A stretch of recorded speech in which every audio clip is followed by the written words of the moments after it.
One morning, James and Arthur were talking about red paint.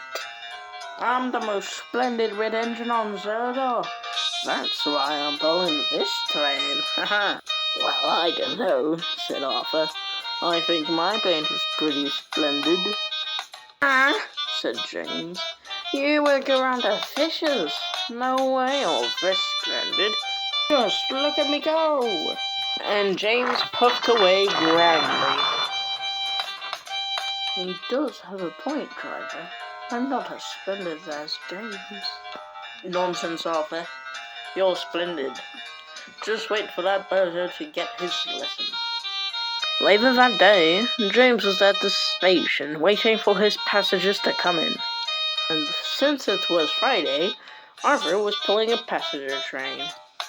With a passenger train at every single station, it stopped.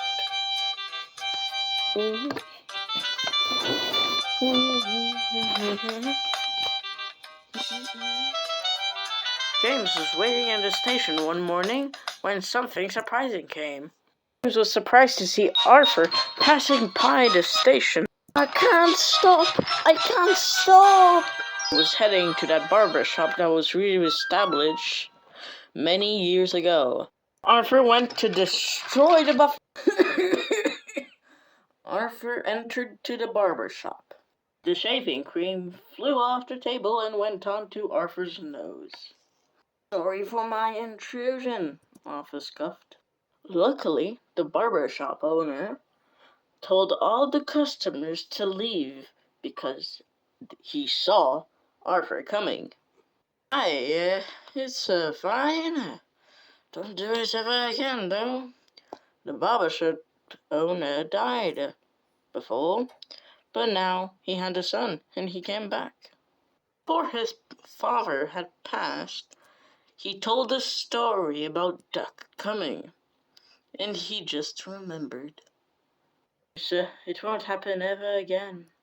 James, who was out of the station, laughed. Ha ha! Look who's the funny one now! You don't seem so splendid after all. I told ya. Arthur felt sad as more of the debris fell off. Luckily, Arthur was just out of the barber shop with a couple of puffs from Duck. James had already left the station to shunt some trucks.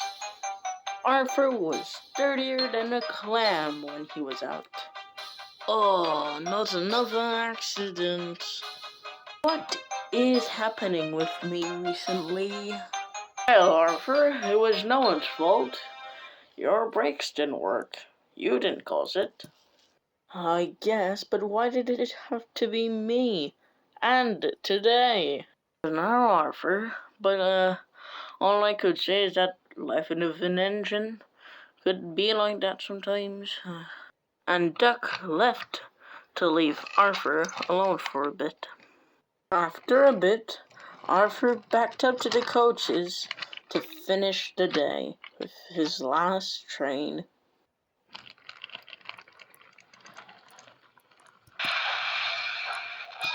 Arthur was given a little wash down before he went to his shed. The Pole felt quite tired and didn't really want to speak to anyone. But suddenly, there was a big surprise to him. Hey Arthur, look at this guy. James passed. Had run into a flower car and was in disgrace. He passed Arthur, he just groaned. Achoo! And he sneezed, clearing some of the flour he had on himself.